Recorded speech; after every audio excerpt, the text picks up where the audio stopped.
स्वराज्याची सुरुवात. हे हिंदवी स्वराज्य व्हावे ही तो श्रींची इच्छा.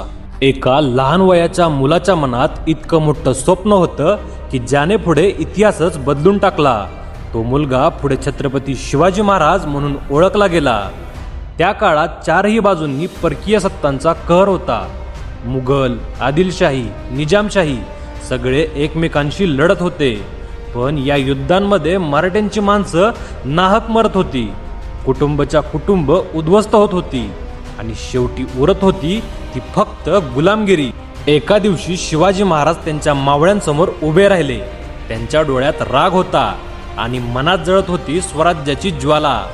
ते म्हणाले, गड्यांनो, मी तुम्हाला आज माझ्या मनातील एक गोष्ट सांगू का? आपले वडील शहाजीराजे विजापूरचे सरदार आहेत.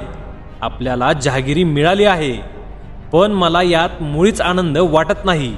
आपण दुसऱ्यांच्या सत्तेखाली का जगायचं? आपण त्यांच्या वतनदारीवर समाधानी का राहायचं? दुसऱ्यांच्या ओंजळीनं आपण पाणी प्यावं का? आपली माणसं मरतायत, आपले लोक उद्ध्वस्त होत आहेत आणि शेवटी काय मिळतं? गुलामगिरी. हे ऐकून सगळे मावळे थरारून गेले. त्यांच्या अंगात रक्त सळसळू लागलं.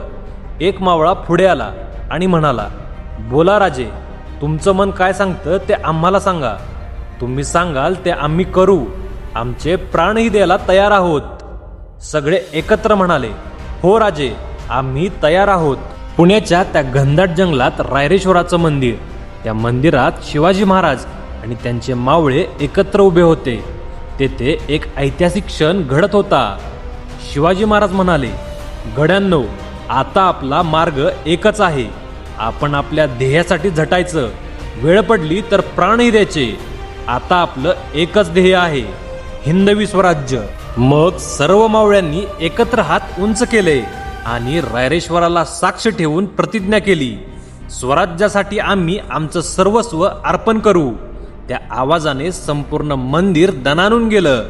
शिवाजी महाराज निश्चयाने म्हणाले, हे हिंदवी स्वराज्य व्हावं ही तो श्रींची इच्छा आहे आणि आपण ते पूर्ण करणारच. आणि इथूनच सुरुवात झाली स्वराज्याच्या त्या महान प्रवासाची. ही होती स्वराज्याच्या सुरुवातीची कथा, जिथे स्वाभिमानाने घेतली होती पहिली उडी. पुढच्या भागात आपण पाहूयात अफजल खानाचा वध. हा व्हिडिओ आवडला असेल तर नक्की लाईक करा. चॅनलवरती नवीन असाल तर चॅनलला सबस्क्राईब करा आणि बेल आयकॉन दाबायला विसरू नका, म्हणजे नवीन व्हिडिओची नोटिफिकेशन तुम्हाला मिळून जाईल. जय शिवराय.